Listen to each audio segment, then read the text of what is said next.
The months of April to June are a special time in Sundarban.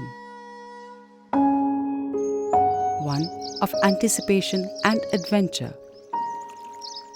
Traversing through muddy saltwater rivers, creeks, and narrow channels, the local honey gatherers search for beehives deep in the delta. In forests that are home to the Royal Bengal tiger, where estuarine crocodiles lurk the waters. Gathering wild honey is a serious business and sometimes a matter of life and death.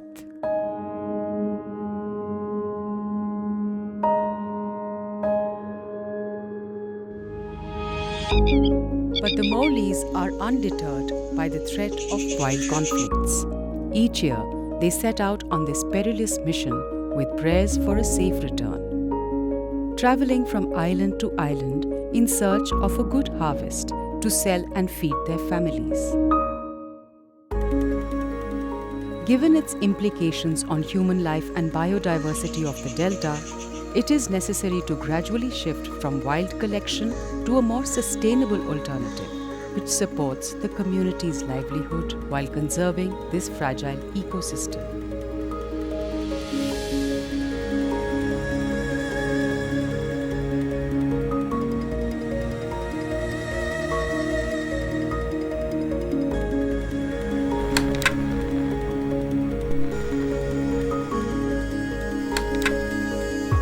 The honeybee does not compete for resources with other agricultural enterprises.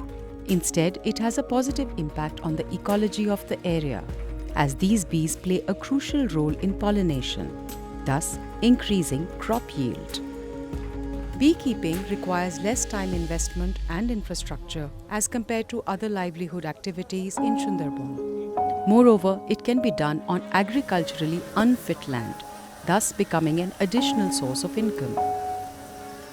Through beekeeping, these small-scale farmers can provide protection for the bee colonies, and in exchange they get periodic harvests of honey and wax. Unlike wild honey collection, this provides a far more reliable and safe source of honey products and can enable the small-scale farmers to manage and control the bee colony like any other agricultural enterprise.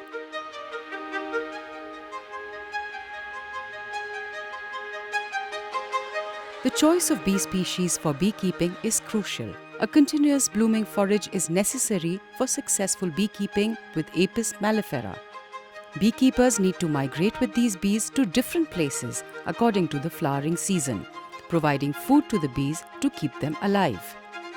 This disrupts the social matrix. On the other hand, there is the native bee species, Apis cerana indica. These bees can adapt to living in purpose-made hives and cavities.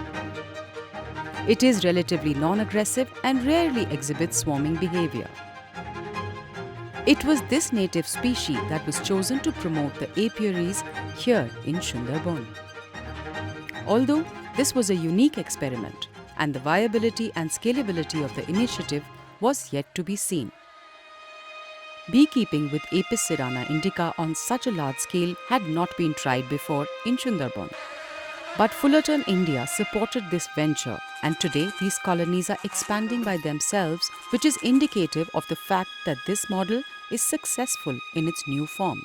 স্বামীরা জঙ্গলে বিপর্যয় থেকে মধু সংগ্রহ করে সেটা যেন আর না করতে হয় তাই আমরা নিজেরা বাক্স মৌমাছি পালন করি ওখান থেকেই আমরা মধু সংগ্রহ করি A year-round crop calendar around the bee boxes is necessary to keep a continuous supply of nectar. Hence, the beekeeping program was integrated with climate-smart farming methods, which is helping the beneficiaries shift towards more sustainable practices, best suited to the changing climate patterns. This project provides the beneficiaries with seeds of crops specific to the needs of the bees. আমাদের বাগানে সবজি চাষ করছি, সবজি থেকে ফুল আসছে, ওই ফুল থেকে মধু হচ্ছে, মধু সংগ্রহ করছে মৌমাছি। আমরা জৈব সার ব্যবহার করছি, বাড়িতে কম্পোস্ট সার তৈরি করছি। এই কম্পোস্ট সার আমরা বাগানে দিচ্ছি, সবজি ক্ষেতে লাগাচ্ছি। আমাদের উদ্যোগে এগুলো আমরা আরও বড় করতে চাই, আরও বাড়াতে চাই। With strong market linkages and dedicated training on ground, there is a positive shift from the wild honey collection towards this sustainable agri-based enterprise model.